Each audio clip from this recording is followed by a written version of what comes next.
Assalamualaikum warahmatullahi wabarakatuh. Perkenalkan, saya Tri Indra Kurniawan SPD. Saya adalah calon guru penggerak Angkatan 10 Lumajang, Jawa Timur. Kali ini saya akan menampilkan video saya demonstrasi kontekstual modul 1.4 Budaya Positif Penerapan Segitiga Restitusi. Segitiga restitusi merupakan tahapan tindakan yang dilakukan guru agar murid dapat mencari solusi untuk masalahnya, dapat berpikir tentang orang seperti apa yang mereka inginkan, mengetahui bagaimana mereka harus memperlakukan orang lain, memiliki tujuan dan disiplin positif.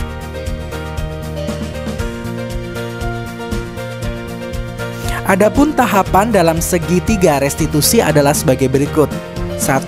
Menstabilkan identitas. 2. Validasi tindakan yang salah. 3. Menanyakan keyakinan.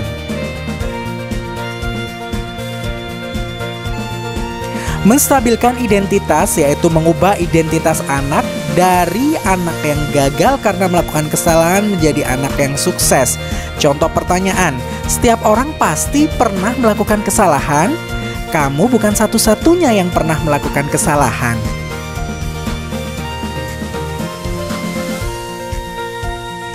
Validasi tindakan yang salah. Semua tindakan manusia, baik atau buruk, pasti memiliki maksud atau tujuan tertentu. Anak akan siap untuk dihubungkan dengan nilai-nilai yang dia percaya dan berpindah menjadi orang yang dia inginkan. Contoh pertanyaan, kamu tentu punya alasan melakukan itu. Adakah cara lain yang lebih efektif untuk mendapatkan apa yang dibutuhkan? Menanyakan keyakinan. Murid diberi pertanyaan-pertanyaan bermakna untuk memunculkan motivasi secara intrinsik, mampu merefleksi tindakan sesuai keyakinan yang disepakati. Contoh pertanyaan, keyakinan apa yang telah disepakati? Kamu ingin menjadi seperti apa?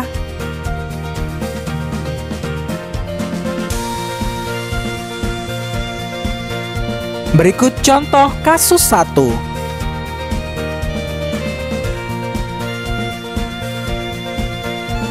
Imron marah dan kesal kepada Aril, teman satu kelompoknya.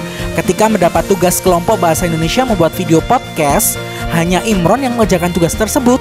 Padahal sudah dibagi peran-peran. Imron marah dan kesal karena hanya dia yang mengerjakan semuanya. Kita simak video restitusinya ya.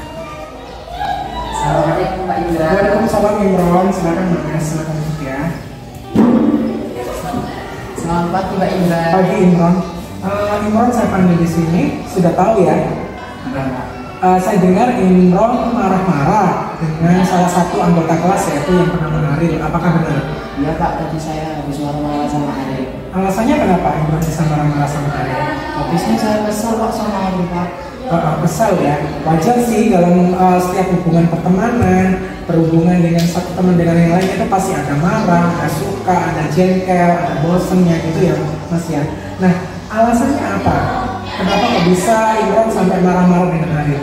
Kalau ada tugas kayak kelompok gitu Pak, hanya saya aja yang mengerjakan. Aril itu tidak mau membantu, hanya main-main saja, nggak mau ikut nimbrung, nggak mau mengerjakan. Jadinya saya kesal Pak sama Aril. Berarti tugas-tugas yang kemarin terakhir biografi yang saya berikan ke kelompok kamu hanya Imron saja yang mengerjakan? Iya, saya saja Pak. Mulai ngedit video, mulai posting di YouTube. Iya, Pak. semuanya Imron yang mengerjakan. Baik. Ketika kamu marah pada Aril, apa yang kamu katakan kalimatnya pada Aril? Aril, kamu kok nggak mengerjakan sih? Padahal ini loh tugas kelompok, harusnya kamu bareng ngerjainnya. Sampai sebegitunya ya. Baik, kalau menurut Imron, tindakan yang Imron lakukan itu melanggar kesepakatan kita atau keyakinan kelas kita yang apa? Ya Pak, saya merasa tidak sesuai dengan keyakinan kelas kita Pak. Keyakinan kelas yang mana?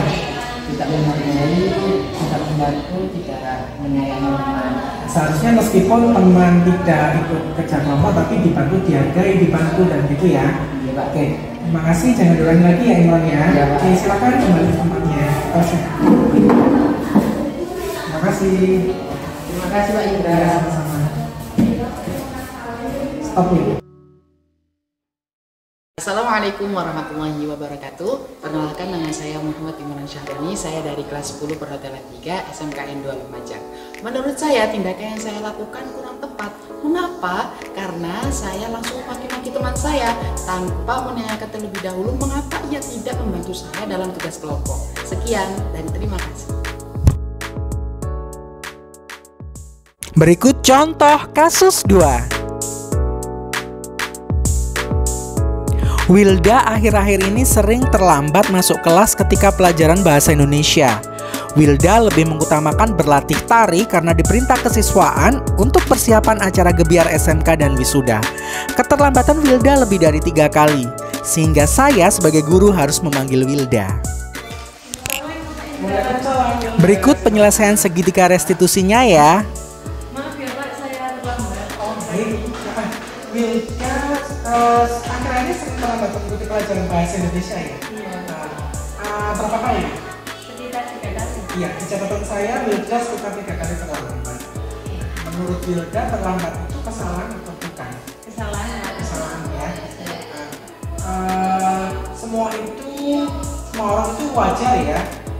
Terlambat itu wajar. Seperti Wilda kan sekarang sudah terkenal sibuk aktif di ekstrakurikuler ya. Mungkin Wilda tidak bisa membagi antara waktu belajar dan waktu latihan ekstra tari. Baik, mengapa sih Wilda kok Anda ini sering terlambat ke kelas bahasa Indonesia?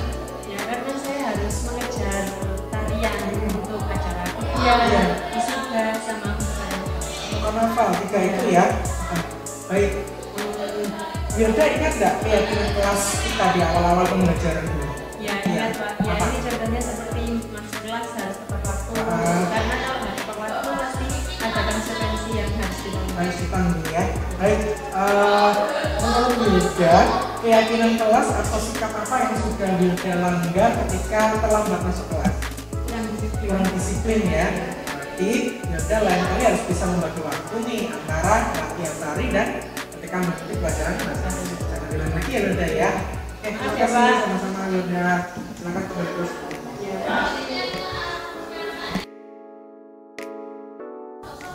Assalamualaikum warahmatullahi wabarakatuh. Perkenalkan, nama saya Wilda Melianti dari kelas 10 Perhotelan 3.